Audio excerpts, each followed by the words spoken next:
사람은 누구나 관계 속에서 살아갑니다. 태어나 우리는 관계 안에서 성장합니다. 어떤 아버지와 어머니를 만나는가는 우리가 선택할 수 없지만 부모님이 우리 인성에 끼치는 영향은 지대한 것입니다. 성장하면서 우리는 선생님을 만나고 친구를 만납니다. 부모님보다는 덜하겠지만 선생님과 친구 역시 성장 과정에 끼치는 영향은 정말 크고 중요합니다. 배우자를 만나고 또 자녀를 만납니다. 인생은 만남의 연속이고 관계의 연속입니다.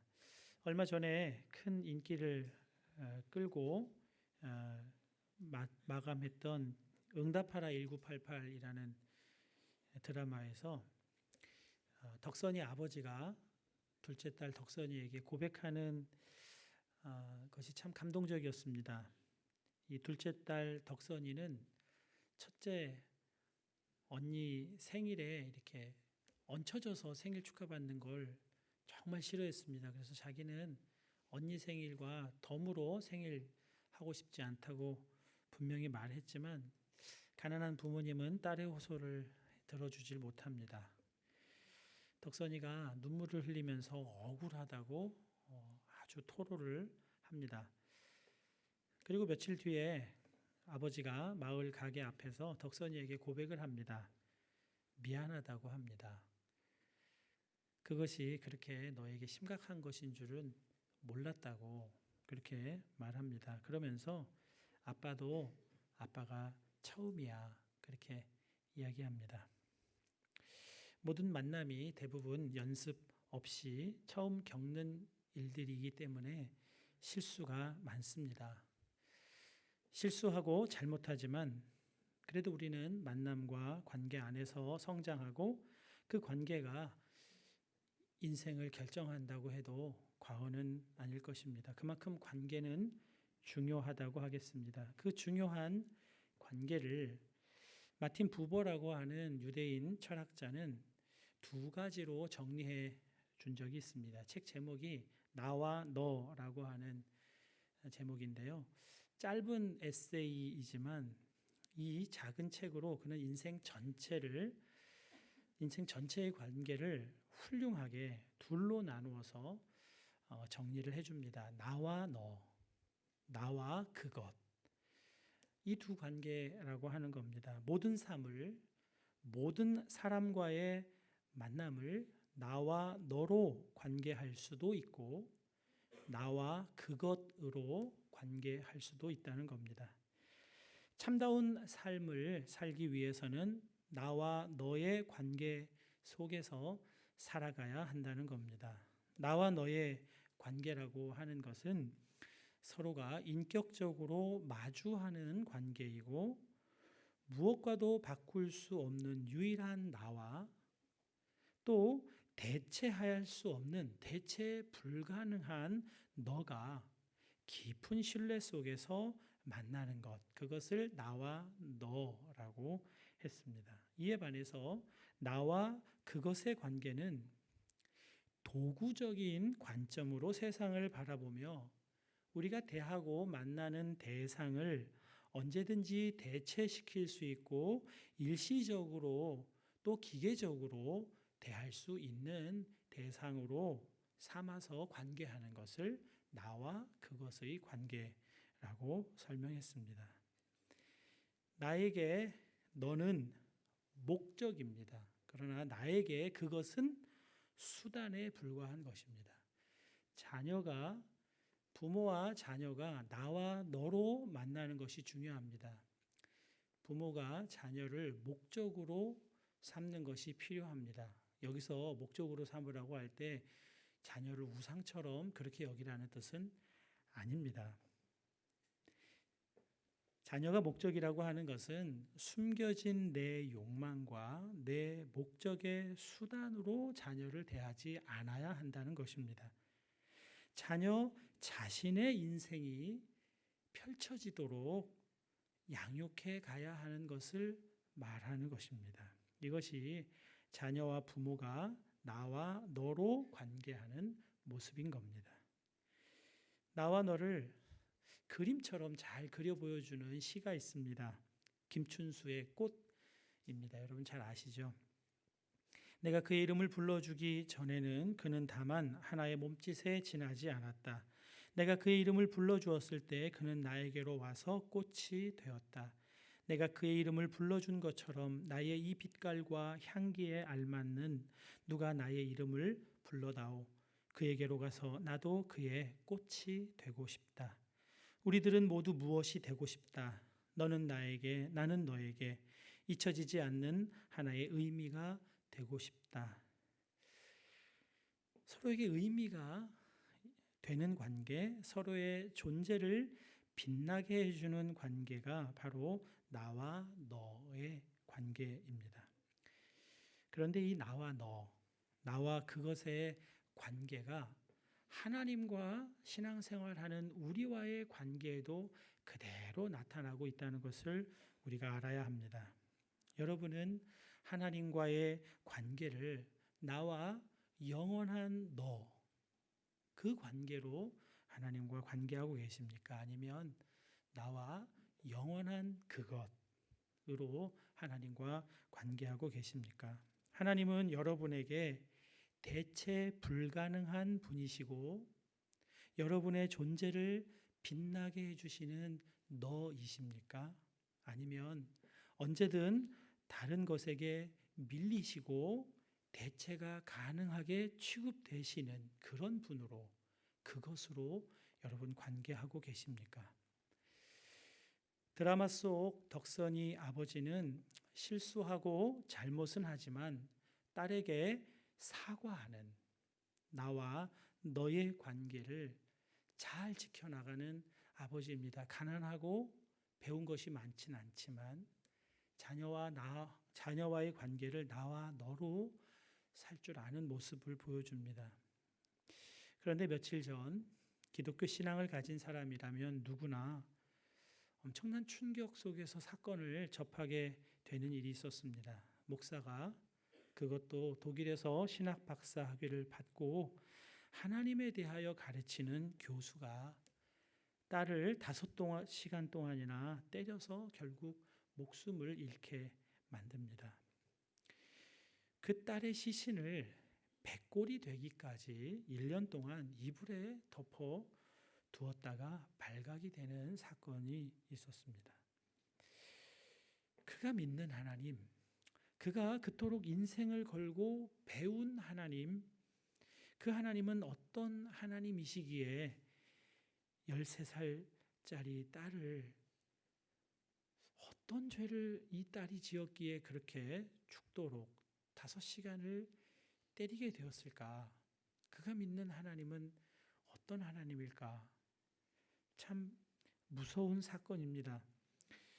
그동안에 그런 일이 있으면 목사도 다 같은 목사가 아니라고, 이상한 신학교 출신 목사일 거라고 그렇게 위안도 하고 변명도 했지만 이번에는 참 변명의 여지도 없게 되었습니다. 어떻게 이런 일이 일어나게 되었을까요? 물론 그 안에 있는 내막을 다 알 수는 없습니다. 가정사의 문제, 또 정신적인 질병의 문제들을 고려해야 할 수도 있겠지만 우리가 이 사건을 접하면서 정말 깨달아야 할 것이 있다면 믿는다고 다 믿는 것이 아니라고 하는 것, 믿어도 바르게 믿어가야 한다는 것, 안다고 다 바르게 아는 것이 아니라는 것, 그냥 아는 것만 가지고는 아무 능력도 일어나지 않을 수 있음을 깨달아야 한다는 것입니다. 하나님에 관해 아는 그 무수한 지식이 그 신학 박사를 구원할 수가 없었습니다. 그것은 바울에게도 마찬가지입니다. 바울도 엘리트 중에 엘리트입니다. 그는 그 당시 사람 중에 상위 1%나 가질 수 있다고 하는 로마 시민권을 가진 사람이었고, 고대 사회 엘리트의 상징이라고 할 수 있는 헬라어에 능통한 사람이었으며 바리새인으로서 율법에 매우 정통한 사람이었습니다.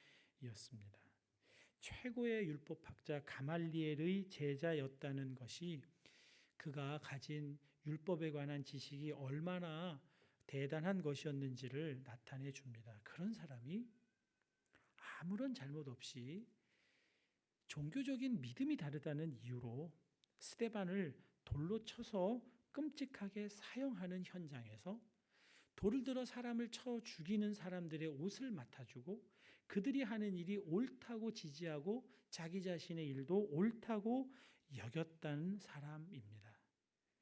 그의 많은 학문과 지식이 그를 아주 잔인한 사람으로 만들었고 그 잔인한 살해 행위를 또한 그의 학문과 지식이 정당화시켜주고 있었습니다. 그의 많은 학문과 지식은 무엇에 관한 것이었습니까? 하나님에 관한 것이었습니다. 그가 또 다른 그리스도인들을 잡아 처형하기 위해 다메섹으로 달려가던 길에 빛으로 오신 예수님을 만나지 않았다면 그는 피에 굶주린 짐승처럼 수많은 사람들을 죽이는 일에 앞장서며 하나님의 이름으로 하나님을 수단으로 평생 자신의 의로움을 자랑하며 살았을 것입니다. 그러나 그는 빛으로 임하신 그리스도 예수를 만났습니다. 그리고 그는 완전히 다른 사람으로 변화되었습니다. 이 예수님과의 만남이 얼마나 중요했으면 이 만남에 대해서 누가는 사도행전에 3번 다 자세하게 기록해 두고 있습니다. 많은 학문과 지식이 아니라 참된 만남이 중요한 것이고 인격적인 관계가 중요한 것임을 이 사도 바울의 삶을 통해서 우리가 배울 수 있어야 합니다.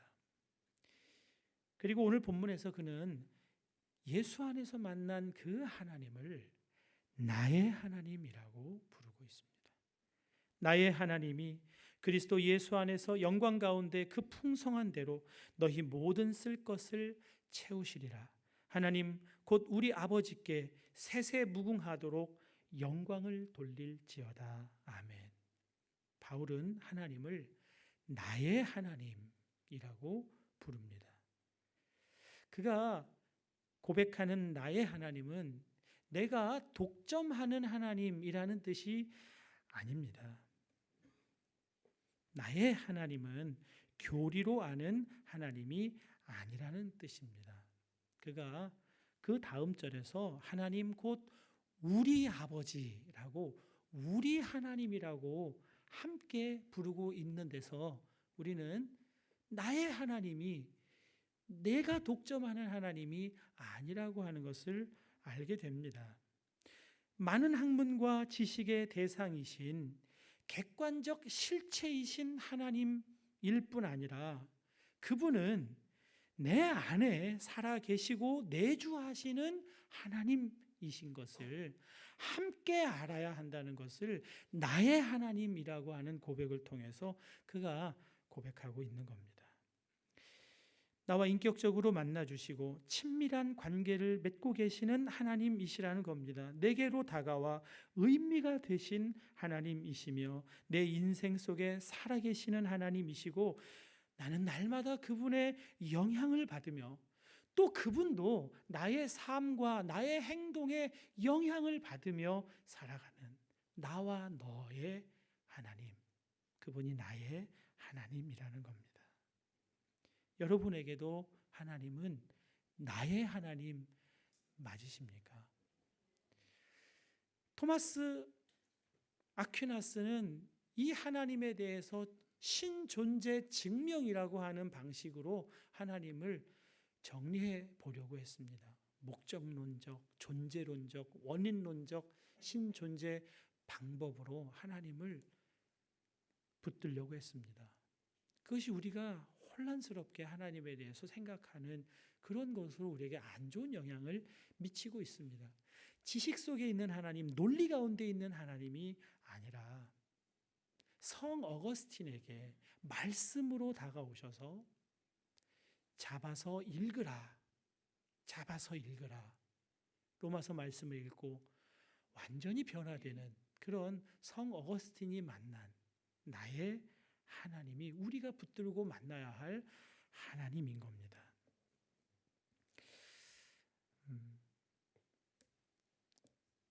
이야기 하나를 소개하겠습니다. K라는 초등학교 교사가 있었다.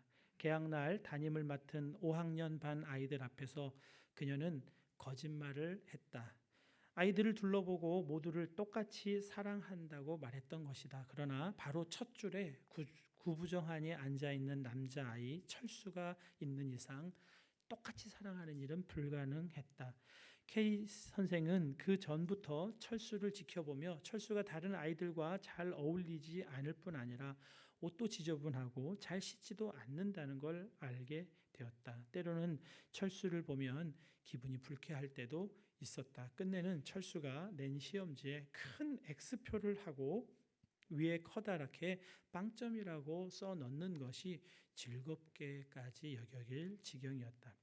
K 선생님이 있던 학교에서는 담임 선생님이 아이들의 지나간 생활 기록부를 다 보도록 되어 있었다. 그러나 그녀는 철수의 것을 마지막으로 미뤄두었다. 그러다 철수의 생활 기록부를 보고는 깜짝 놀랄 수밖에 없었다. 철수의 1학년 담임 선생님은 이렇게 썼다. 잘 웃고 밝은 아이임.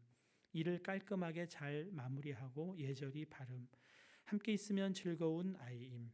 2학년 담임 선생님은 이렇게 썼다. 반 친구들이 좋아하는 훌륭한 학생임. 어머니가 불치병을 앓고 있음. 가정생활이 어려울 것으로 보임. 3학년 담임 선생님은 이렇게 썼다. 어머니가 돌아가셔서 마음고생을 많이 함.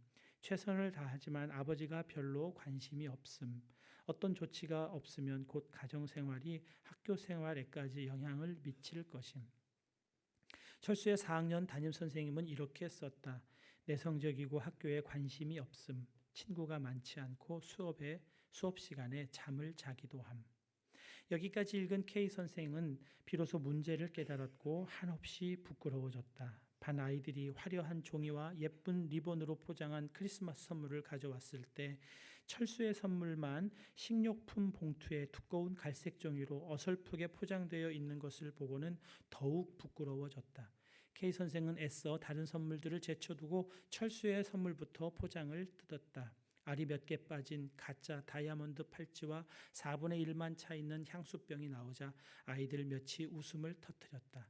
그러나 그녀가 팔찌를 차면서 정말 예쁘다며 감탄하고 향수를 손목에 조금 뿌리자 아이들의 웃음이 잦아들었다.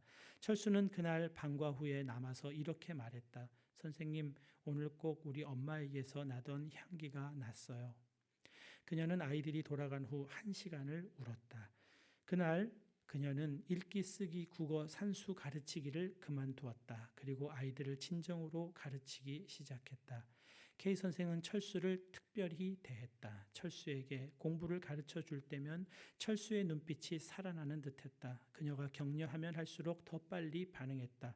그해 말이 되자 철수는 반에서 가장 공부를 잘하는 아이가 되었고 모두를 똑같이 사랑하겠다는 거짓말에도 불구하고 가장 귀여워하는 학생이 되었다. 1년 후에 그녀는 교실 문 아래에서 철수가 쓴 속쪽지를 발견했다. 거기에는 그녀가 자기 평생 최고의 교사였다고 쓰여 있었다. 6년이 흘러 그녀는 철수에게서 또 쪽지를 받았다. 고등학교를 반 2등으로 졸업했다고 쓰여 있었고 아직도 그녀가 자기 평생 최고의 선생님인 것은 변함이 없다고 쓰여 있었다. 4년이 더 흘러 또 한 통의 편지가 왔다. 이번에는 대학 졸업 후에 공부를 더 하기로 마음 먹었다고 쓰여 있었다. 이번에도 그녀가 평생 최고의 선생님이었고 자신이 가장 좋아하는 선생님이라 쓰여 있었다. 하지만 이번에는 이름이 좀 더 길었다. 편지에는 의사 박철수 박사라고 사인되어 있었다. 그해 봄에 또 한 통의 편지가 왔다. 철수는 여자를 만나 결혼하게 되었다고 한다.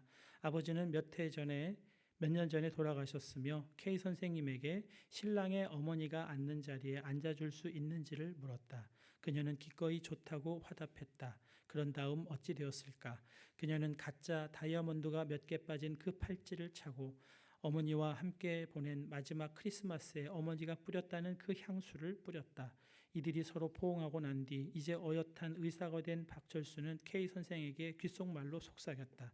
선생님, 절 믿어주셔서 감사합니다. 제가 중요한 사람이라고 생각할 수 있게 해주셔서 감사합니다. 그리고 제가 훌륭한 일을 해낼 수 있다는 걸 알게 해주셔서 정말 감사합니다.